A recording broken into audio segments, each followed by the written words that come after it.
welcome to the Absolute Recap Biology Edition.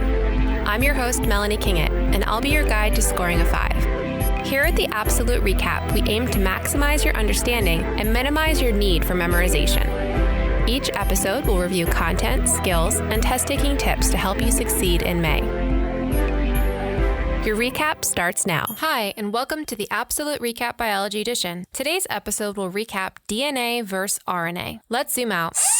We're in Unit 6, Gene Expression and Regulation. Topic 6.1. Our big idea is information storage and transmission. Genetic information is transmitted from one generation to the next through DNA or RNA. Each is a nucleic acid polymer made of nucleotide monomers. This episode will compare and contrast the two polymers in structure, location, and function. Let the battle begin. Let's zoom in. First, structure. Both DNA and RNA are made of nucleotide monomers. A nucleotide is made of a phosphate group, sugar, and nitrogenous base joined by covalent bonds. Imagine their arrangement like a typical drawing a toddler would make, where the sugar is a house, the phosphate above the house is the sun, and the nitrogenous base next to the house is the garage. The nucleotide sugar is a pentose ring, 5-sided, with each carbon designated as 1', 2', and so on. This numbering of carbons on the pentose ring gives DNA directionality. This will be important when discussing orientation during processes such as replication, transcription, and translation. The difference between DNA and RNA sugars occurs at the 2' carbon. RNA has ribose, which contains a hydroxyl group, or OH, at the 2' carbon. DNA has deoxyribose, which is missing the oxygen at the 2' carbon. Get it? Deoxy. Scientists are not too creative when naming molecules, which does help when it comes to understanding the properties of each. The nucleotide phosphate group, or PO4, is covalently bound to the 5' carbon of the pentose sugar within a nucleotide and to the 3' carbon of an adjacent nucleotide. Alternating sugars and phosphates form the backbone of each nucleic acid. The phosphate group has a negative charge, which is why DNA samples migrate toward the cathode side during electrophoresis. Phosphate groups are the same in RNA and DNA. The last part of a nucleotide is the nitrogenous base, which encodes the genetic information. The nitrogenous base is arranged perpendicular to the backbone and covalently bonded to the pentose sugar at the 1' carbon. There are 5 different types of nitrogenous bases grouped into 2 categories. The purines are double-ringed nitrogenous bases and include guanine and adenine. These are found in both DNA and RNA molecules. The pyrimidines are single-ringed nitrogenous bases and include cytosine, thymine, and uracil. Cytosine is common to both nucleic acids, whereas thymine is only found in DNA and uracil is only in RNA.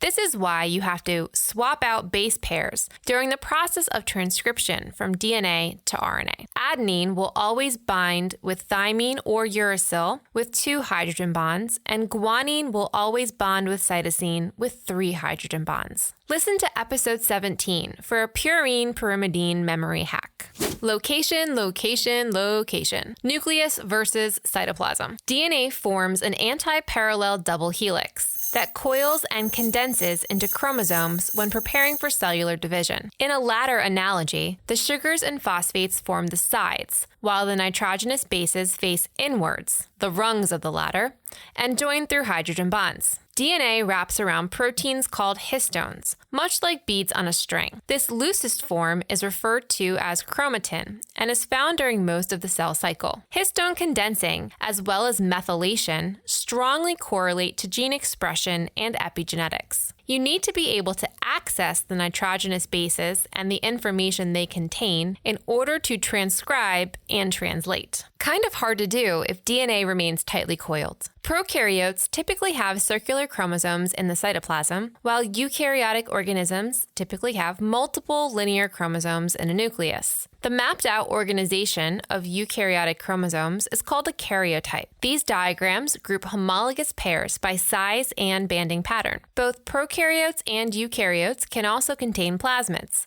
small, extra chromosomal DNA molecules that serve a variety of functions for the cell. In contrast, RNA typically forms a single helix. But this is an oversimplification. While DNA is all comfy and protected in the nucleus, RNA is out there, in the cytoplasm, doing the grunt work. It takes 3 forms. mRNA, or messenger RNA, is a single strand produced by RNA polymerase during the process of transcription. It is a short piece of genetic information that is spliced, capped, and tailed on its way out of a nuclear pore. mRNA transcripts do not have a long shelf life. rRNA, or ribosomal RNA, is larger and composed of 2 subunits. The mRNA transcript is thread through the ribosomal halves for translation. It looks like a hamburger, with mRNA as the burger and rRNA as the buns. rRNA reads the mRNA transcript in codons, 3 base pairs at a time. Ribosomes are so important in their role of producing proteins that they can be found in all cells, either in the cytoplasm